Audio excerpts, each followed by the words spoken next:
बिस्मिल्लाहिर्रहमानिर्रहीम। मेरा नाम डॉक्टर फैसल है। आज हम बात करेंगे, अगर आपके गर्दन के पट्टों के अंदर खिंचाव रहता है, अकड़ाव रहता है, तो आपको किस तरह के पिलो यूज़ करने चाहिए, कैसे आपको तकिए यूज़ करने चाहिए। बड़े लोगों का ये सवाल होता है कि कोई ऐसा तकिया बताएं जो हम ख़रीद लें, चाहे वो जितना भी महंगा हो, हमें बस कोई तकिया बता दें, हम वो अपने गर्दन के नीचे रखें और हमारी गर्दन का दर्द जो वो ठीक हो जाए। वीडियो के अंदर मैं आपको क्लियरली सीधी सी बात बताऊंगा कि ये क्या, इसके पीछे लॉजिक है, क्या आपको लेना चाहिए या नहीं, और कैसे आप घर के अंदर ही कुछ, मतलब ज़रूरी नहीं है कि तकिया, कोई कपड़ा भी हो उसको भी रख के अपनी गर्दन का दर्द कैसे ठीक कर सकते हैं, चाहे वो पट्टों के खिंचाव की वजह से हो, अकड़ाव की वजह से हो। तो आपने असल में इसमें एक बड़ी इंपॉर्टेंट चीज़ ये है, ये आप देखें इस पिक्चर को, इसके अंदर आपको क्या नज़र आ रहा है। ये हमारी रीढ़ की हड्डी है। रीढ़ की हड्डी ये नॉर्मल हड्डी है, और आप इसमें नोट करें, हमारी रीढ़ की हड्डी सीधी नहीं है, हमारी रीढ़ की हड्डी कर्व है। ऊपर से ये अंदर की तरफ है, यहाँ से ये बाहर की तरफ है, फिर ये अंदर की तरफ है, फिर ये टेल जो है ना फिर बाहर की तरफ है, ये जो आखिरी जो दुम है ये बाहर की तरफ है। इसका मतलब ये जो गर्दन वाली जगह है ये अंदर की तरफ है, गर्दन के नीचे वाली जगह जिसको हम कहते हैं कुब बना हुआ है कुछ लोगों का, अगर ये ज्यादा बाहर की तरफ हो तो अच्छा, ये बाहर की तरफ वो वाली जगह कुब वाली जगह आ गई, ये नीचे लंबर वाली जगह आ गई जहाँ पे हमारे मोस्टली दर्दें होती हैं, और ये जो टेल बोन वाली जगह आ गई। हम नोट करें ये एक पूरी कर्व की तरह बन रही है, ये बिल्कुल सीधी नहीं है। अगर आप लेटे हुए अपनी इस कर्व को मेंटेन रख लेते हैं, अगर आप सीधे लेटे हैं, करवट लेके लेटे हैं, आप अपनी इस कर्व को मेंटेन कर लेते हैं कि ये कर्व इसी तरह से बनी रहे, वो आप किसी महंगे तकिए के साथ कर लें या किसी कपड़े के साथ कर लें। अब इस पिक्चर को देखें, इस पिक्चर के अंदर ये जो पहली तस्वीर है, इसके अंदर रीढ़ की हड्डी बिल्कुल यहाँ पे अपनी इन लाइन है, स्ट्रेट है, ठीक है। अब यहाँ पे देखें रीढ़ की हड्डी कैसे कर्व्ड हो गई है, ऊपर की तरफ खिंच गई है।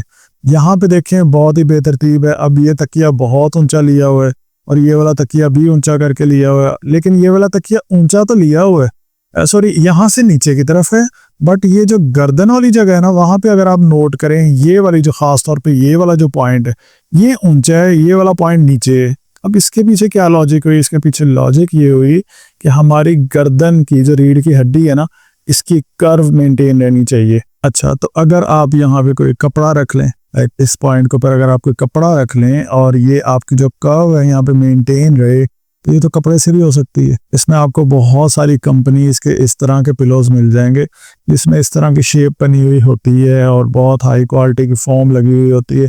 मकसद सिर्फ और सिर्फ ये होता है कि आपकी रीढ़ की हड्डी की कर्व मेंटेन रहनी चाहिए, ठीक है। अच्छा, अब ये जो हमारे गर्दन के अंदर खिंचाव अकड़ाव जो दर्दें होती हैं ना, उसकी बहुत बड़ी वजह ये होती है कि हमें यहाँ पे अपनी गर्दन रखनी थी, लेकिन हम रखते हैं यहाँ पे। अक्सर लोगों को आपने देखा होगा आगे की तरफ गर्दन खिंची हुई होगी और चलते भी ऐसे हैं, बैठते भी ऐसे हैं, कंप्यूटर के ऊपर भी इसी तरह से। ये अब नॉर्मल पोस्चर है, ये जो आपको पोस्चर यहाँ पे नजर आ रहा है। लेकिन ये जो पोस्चर है ये कब बनता है? जब हम मोबाइल का यूज करते हैं, लैपटॉप का यूज करते हैं, कोई घर में किचन में काम कर रहे होते हैं, तो हमारी गर्दन आगे को खिंची हुई होती है, कुब बना हुआ होता है पीछे की तरफ, जिसकी वजह से पट्टों में खिंचाव और अकड़ाव आता है। आप नोट करें, अगर आप तकिया बहुत बड़ा ले लें तो ये जो अभी गर्दन का पोस्चर बना हुआ है यही नहीं बेड के ऊपर पोस्चर बन जाएगा, लाइक आगे की तरफ खिंचा हुआ होगा। इसी तरह से अगर आप कंप्यूटर के ऊपर काम करते हैं, लाइक आप बैंक में जॉब करते हैं, खास तौर पे बैंकिंग जॉब वाले जो मैंने लोग देखे हैं, वो कंप्यूटर नहीं यूज़ करते ज़्यादा, वो लैपटॉप यूज़ करते हैं, जिसकी वजह से आपकी गर्दन नीचे की तरफ रहती है और रीढ़ की हड्डी के ऊपर इस तरह से कुब बन जाता है। अब इस रीढ़ की हड्डी को देखें, ये वाली जो रीढ़ की हड्डी है यहाँ पे आपको नजर आ रही है, और इस रीढ़ की हड्डी को देखें आप जरा, ये वाली, इसकी कर्व देखें, और जो आप जब पोस्चर बना हुआ था आपका कंप्यूटर के ऊपर, तो देखें किस तरह से एक पूरे का पूरा डी की तरह बना हुआ है, एक पूरा का पूरा एक सी वाली जो शेप है ना वो बन गया, कुब बन गया। आपने इस तरह से अपना पोस्चर रखना है, आंखों की लेंथ के ऊपर रखें। तो यही आपका सोने के टाइम भी पोस्चर होना चाहिए। सोने के टाइम अगर आप ऊंचा तकिया लेंगे तो आपकी गर्दन आगे की तरफ ज्यादा हो जाएगी, ठीक है। अगर आप इस पिक्चर को गौर से देखें तो ये इंडिकेट करेगा आपको कि अगर आप अपनी गर्दन को आगे की तरफ रखते हैं, लाइक आप बहुत ऊंचा तकिया रखते हैं, बहुत लोग रखते हैं इस चीज को, अगर आप अपनी गर्दन को सिर्फ 3 इंच के लिए फॉरवर्ड करते हैं, अपनी गर्दन को सिर्फ 3 इंचेस के लिए आगे कर लेते हैं, तो ये जो आपकी स्कल है ना, जो आपकी खोपड़ी है, इसका आपकी रीढ़ की हड्डी के ऊपर जो वजन पड़ता है वो होता है टोटल 42 पाउंड। लेकिन अगर यही आप रखें 2 इंच के लिए आगे की तरफ खिसका के रखें या मूव करके रखें, तो ये सिर्फ 32 पाउंड बनता है। लेकिन अगर आप नॉर्मल पॉस्चर में रहते हैं तो ये सिर्फ 12 पाउंड होता है। तो आप खुद सोचें कि अगर एक शख्स की रीढ़ की हड्डी के ऊपर हर टाइम 42 पाउंड का वजन पड़ता रहेगा तो उनके पट्टों में खिंचाव नहीं आएगा या अकड़ाव नहीं आएगा, तो फिर क्या होगा। और आप इधर से कहेंगे यार मैंने बहुत महंगा तकिया लिया है लेकिन मेरे गर्दन का खिंचाव और गर्दन के अकड़ाव खत्म नहीं हो रहे हैं। तो यार ये जो रीज़न है ना, पीछे जो जड़ है उसको तो ठीक करें ना, अपना बैठना उठना लेटना पॉस्चर तो ठीक करें, तो फिर ही आपकी दर्दें ठीक होंगी।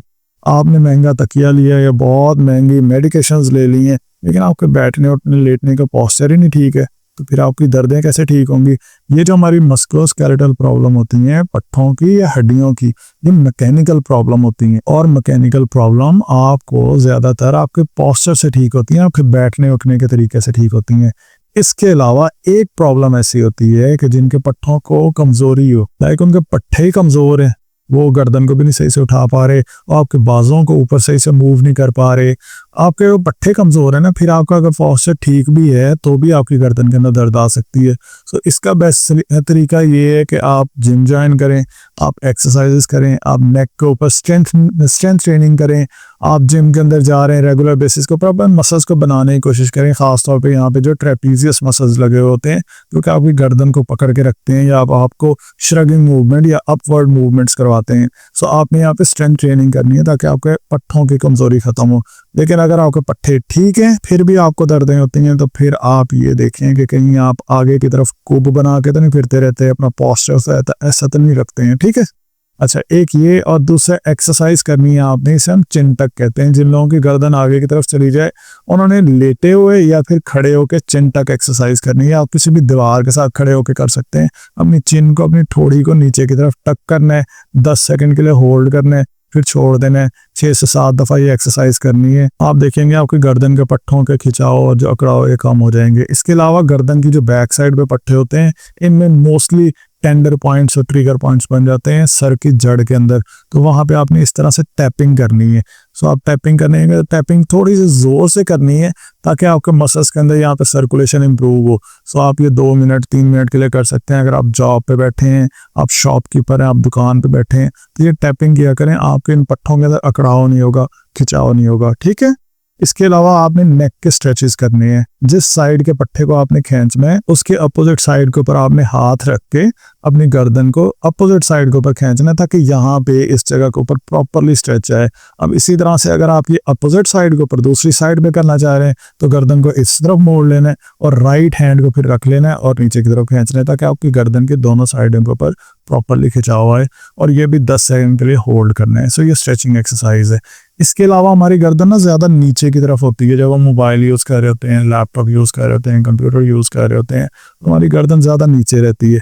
आपने एक्सटेंशन एक्सरसाइजेस करनी है। जब आप लेटे हुए होंगे तो अपनी गर्दन को ऊपर की तरफ उठाना है, यहाँ पे 10 सेकंड का होल्ड करना है, फिर उसके बाद नीचे की तरफ लेके जाना है। सो इसको नेक एक्सटेंशन एक्सरसाइज कहते हैं। कोशिश करें कि ये एक्सरसाइज डेली बेसिस के ऊपर करें जब भी आप लेटे हुए हों। अच्छा, ये जो मैं आपको चिंटक एक्सरसाइज बता रहा था ना, थोड़ी को नीचे की तरफ लगाने का, ये आप लेट के भी कर सकते हैं। लाइक आप डेली जब भी सोने लगे उससे पहले ये एक्सरसाइज कर सकते हैं। हमें चिन को नीचे की तरफ टक करना है।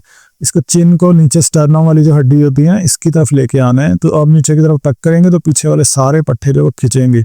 ये बहुत ज़बरदस्त एक्सरसाइज है उन लोगों के लिए जिनके गर्दन के अंदर खिंचाव और अकड़ाव रहता है, ठीक है। इसके बाद लास्ट पे वही पॉइंट कि हमने तकिया किस तरह का यूज़ करना। अब इसको देखें, ये बहुत ऊंचा तकिया है, ये बहुत ही नीचे की तरफ तकिया है, लेकिन ये स्टेबल है। बट यहाँ पे एक चीज़ नोट कर रहे हैं आप, आपकी रीढ़ की हड्डी यहाँ पे सीधी है या नहीं। यहाँ पे देख रहे हैं किस तरह की कर्व बन रही है, और यहाँ पे रीढ़ की हड्डी की कर्व देख रहे हैं किस तरह की बन रही है, और इधर देखें यहाँ पे कैसी बन रही है। सो मकसद सारे का सारा ये है कि तकिया इस तरह का होना चाहिए कि आपकी रीढ़ की हड्डी की कर्व मेंटेन रहनी चाहिए। चाहे आप लेटे हैं, चाहे आप बैठे हैं, चाहे आप खड़े हैं, आपकी रीढ़ की हड्डी की कर्व अगर मेंटेन है, आपका पोस्चर बिल्कुल ठीक है, आपको ना गर्दन में खिंचाव होगी ना अकड़ाव होगा। और अगर आप बहुत महंगा तकिया लेते हैं, अपनी गर्दन के नीचे रखा हुआ है, लेकिन आपकी गर्दन की कर्व मेंटेन नहीं हो रही है, तो फिर कोई फ़ायदा नहीं है इतना महंगा तकिया लेने का कि आपने बहुत अच्छी फॉर्म ले ली है, बड़ी अच्छी उसके अंदर कर्व है, लेकिन आप मेंटेन ही नहीं कर रहे हैं अपनी गर्दन की कर्व जो है वो मेंटेन नहीं रख रहे हैं, रीढ़ की हड्डी की कर्व जो मेंटेन नहीं रख रहे हैं, तो उसके बाद फिर आपकी गर्दन के अंदर दर्दें रहेंगी। अपनी गर्दन का पोस्चर ठीक रखें, चाहे आप जॉब पे हैं, चाहे नॉर्मल रूटीन के अंदर हैं, किचन में काम कर रहे हैं, कुछ भी कर रहे हैं, आप अपना पोस्चर ठीक रखें। पोस्चर सबसे बड़ी रीज़न जो कि आपके गर्दन के पट्टों के अंदर दर्दें करती हैं। और इवन गर्दन के पट्टों की दर्दें अगर ये बढ़ जाएं तो फिर गर्दन के पट्टे जब ये टाइट होते हैं या डिस्क के ऊपर प्रेशर डालते हैं, यहाँ हमारी गर्दन के अंदर डिफरेंट नसों को भी दबा देते हैं, फिर हमारी यही दर्द बाजू में जा रही होती है। हम समझते हैं हमारी बाजू के अंदर दर्द है, बाजू में दर्द नहीं होती। बेसिकली वो गर्दन के अंदर आपकी जड़ होती है जो कि बाजू के अंदर भी दर्द कर रही होती है। इसके ऊपर मैं सेपरेट वीडियो बनाऊंगा। अगर आपको ये वीडियो अच्छी लगी है इसको लाइक भी करें और इस चैनल को सब्सक्राइब कर लें। Thank you so much for watching this video.